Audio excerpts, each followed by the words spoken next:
free trial. Right, it was a trial of the service, so I can't actually demonstrate the entire application, Yeah, but in general, this is what the application looks like. We have on it, basically, once you enter the application, we give you a profile where you can actually enter information about yourself, such as your name, your role, your gender, height, weight. If you want to, if you're trying to either lose or gain weight for the military, you can set yourself a target weight and also enter your age. And a lot of these factors actually go into the formula that we have that Justin got for us on what we recommend your intake should be for calories, carbohydrates, fat, protein, and all of that. Unfortunately, I can't show you the combat load, but what this is, it allows you to choose which gear you're carrying around for the day, and because that obviously adds to your weight, and the more you carry, the more energy you're expending, and therefore you need to eat more healthier foods. So basically, just the typical gear list would be, basically I set it up for all different types of infantrymen.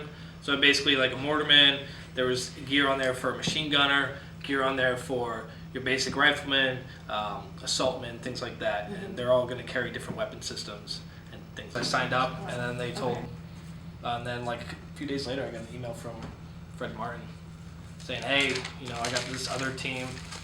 You guys would be perfect. Let's make it happen. Yeah, that's great. So did you guys kind of feel like thankful to have him on board? Very God, much yes. so. We would have been like the other teams if we hadn't had him. Yeah. Basically, Justin was the difference between us and the other teams. That's really what it comes down to. Because they didn't understand. They didn't have the military experience, and they didn't have the nutritional knowing about formulas for calorie burn, things, you know, just useful stuff for a nutritional application.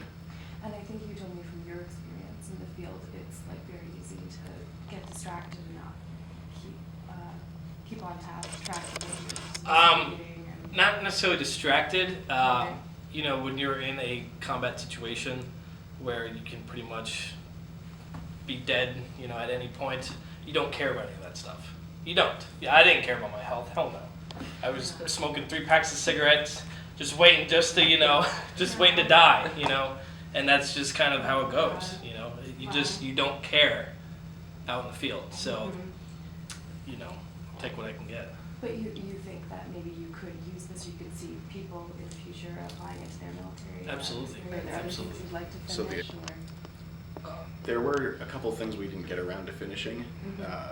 One of the ideas of the app was that there would be a timeline. So after you've selected the things you were planning on, or that you had been assigned to do for the day, and the foods that you had chosen to eat to balance out your nutritional thingamajigs, then you would get a timeline of when you were supposed to eat and when you had to do your That's cool. preordained activity. Yeah. And so that would, you know, but there would have been a lot more work going into that too. 24 hours wasn't quite enough time to get everything done we would have liked to do.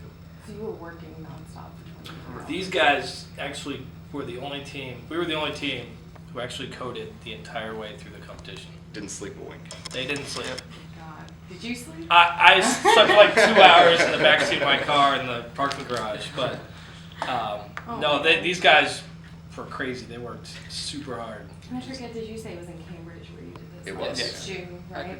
Yep. So is it out of your hands now? You can't develop it anymore? Is that where you We still have the code. It's in an open source repository on the internet, but we haven't worked on it or anything like that. This was actually a really big deal. I didn't know that. You know, like this win, like people keep talking about it, and I just keep brushing it off like it's. Yeah. But apparently it's a big deal, you know. Great. It'll definitely help us stand out and be competitive, you know, for our futures, and whatever we decide to do. I mean, going into it, like I probably you two as well, but speaking for myself, I had no idea what I was even getting into. I had no idea what they wanted for an app. All I knew was, so all 3 of us were actually doing Android development in Professor Martin's lab, which is why we figured we had an upper edge, because we already knew how to develop mobile applications working for him. So he told us about it, and I figured, well, I try to do at least one event during the summer that I can put on my resume, make myself look good. So I was like, why not? Let's do this. And it turned out to be really great. All I knew is that we were going to be have to be awake for 24 hours. So what's the secret to staying up for 24 hours? Monster. Energy drinks. They had coolers full of them. We did. The people running the hackathon actually provided a lot of cool food and drinks and, you know, Red Bulls and things like that. Those Red Bulls went fast. Yeah. But we didn't know that it was going to happen, so before we showed up, we went to the store and bought like a whole bunch. We brought a big cooler full of Monster energy drinks, and we walked in, and the people running the hackathon were like, "What are you doing? We have stuff." Not only that, but you could set off IEDs with phones, No you know, way. so Wow. with, you know, the radio signal. So Oh my god. nobody's So gonna be carrying that. Oh. you can bring laptops and tablets and things like that, but you would keep that back at base, you know, kind of, you wouldn't carry it around with you. So Was it your kind of sense from the competition that the Department of Defense was saying, here's kind of a problem we've become aware of and we want to? yes. Their big issue is that soldiers and Marines overseas were losing weight. With the heavy, heavy combat tempo, operation tempo, they were just, not eating enough, not getting enough energy, and they were losing weight, and it was actually affecting their performance. So the whole idea around MARTEE is to kind of combat that.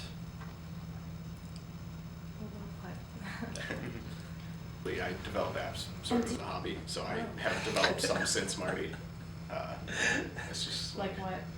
I have one called Clean Widgets that is, I don't know if you've used Android. You have an iPhone, so probably not. No, I did. Android, I just got this, Oh, okay. So I Android kinda has hate it. widgets. I like Android better. It's a little- home screen thing, so it's a bunch of clocks and toggle switches and things like that. I just released a game for Android. Pretty proud of. What's it called? I'll check it out. It's called Starling Fall, like STARLING, like the bird. Do you shoot birds? No, you're an astronaut. You crashed a spaceship called the Starling. So that's cool. That's the idea. And what about you guys? Is that also sort of in your future? So, I mean, I like developing mobile applications, but right now I'm just trying to broaden. That's pretty much all I've done for work so far, which is why I'm working at Teradyne right now, doing writing software for their testing equipment. So I'm really just trying to broaden my horizons and figure out what I like. I definitely do like developing mobile applications, though, and if that was my future career, as of right now, I would say that's okay. I'll go with it. Yeah, I'm not quite like Mike. I developed mobile apps for a couple of years, and I discovered that I didn't like it as much as I liked developing for web, and so that's what I do now. And so what I'm going to be going into is specifically the network team for Mozilla, so I'm really excited about that. And I mean, with the mobile apps really helped with some of the experience, because it's not like they're like worlds apart. They're very, very similar in the sense that the ideas behind what you're doing are the same. Yeah, a lot of the concepts carry over to other kinds of programming. So it's been really helpful in that sense, where I've really built up a base of knowledge. But I'm definitely going to be pursuing more web stuff. That's great. Do you think UMass Lowell has really kind of propelled you in that direction as well? Oh yeah, I mean UMass Lowell I think has probably one of the best computer science programs. I mean we've heard we have someone that works in the lab now that transferred here from WPI and said their program for computer science was actually not good, to put it simply. Yeah. And she says she's loving it here a lot more. So that's just her testimony. Yeah, that's pretty interesting. And do you, from your perspective, do you think UMass Lowell's been, accepting your past, your history, your job, and absolutely. to work with you in that? The UMass Lowell Veterans Affairs office they're amazing. They're so good to us. I have a couple buddies in other colleges, some of my combat buddies, and their Veterans Affairs office for their colleges are nearly as good. They're always complaining, paperwork's going wrong, whatever. But no, these guys, they've taken care of me so well, and I love them. They're good.